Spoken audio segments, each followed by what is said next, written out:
Okay, so this is the first episode of my podcast, which I think most appropriately should be called the 31-Year-Old Virgin Podcast. I'm sure there aren't too many more like that out there, and if there are, we can deal with the copyright infringement later, I guess. My name is Josh. I am actually a 31-year-old virgin. This also, by the way, is the second recording of the first episode of the podcast, because the first time around I did probably 5 minutes of just rambling, and then I realized that my GarageBand on the iPad was only recording 8 bars. So that was good. It gave me a chance to rehearse what I want to say, and now I feel like I'm rambling even more. But let's get to the point. I am a 31-year-old virgin. A lot of people don't believe me because I guess I don't have that. I don't come off all the time. Well, I do now, but I mean, in daily conversation, I don't, I guess, look the part of a 31-year-old virgin, which I would imagine would be someone with a hunchback. No, now I've insulted people with the hunchbacks. No offense to the people with the hunchbacks. I'm sorry about that.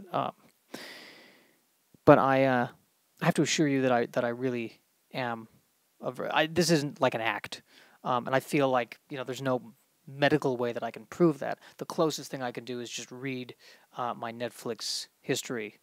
So we'll just get that started. So we have this is most recent to farthest right. Star Trek Season 1, The Man Trap, which The Man Trap could be a title of my life right now. Mushishi, The Green Seat, Star Trek Season 2, The Omega Glory, Star Trek Season 2, Journey to Babel. Those two names could be my masturbation sessions.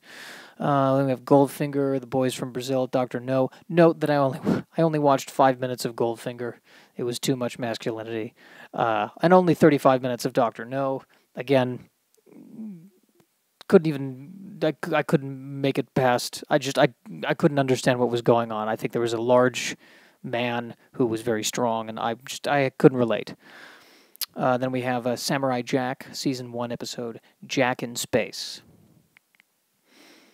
That should be the title of my that should be the title of my life, Jack in Space. That's pretty much that sums up my Netflix history, sums up my sexual activity. It sums up my interests right there, Jack in Space. That's great. So now I don't think you need any more proof, which is good. So now we can move on to the next segment, which is I just going to read a Kama Sutra position and just talk about it, because I thought it might be interesting to provide I think I can provide a unique perspective to the joy of sex insofar as I have no idea what I'm talking about.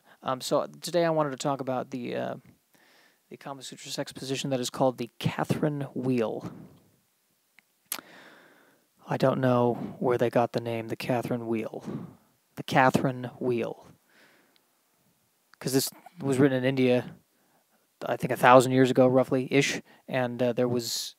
I do not believe there was a woman named Catherine walking around making sex position suggestions. I don't know, maybe there was.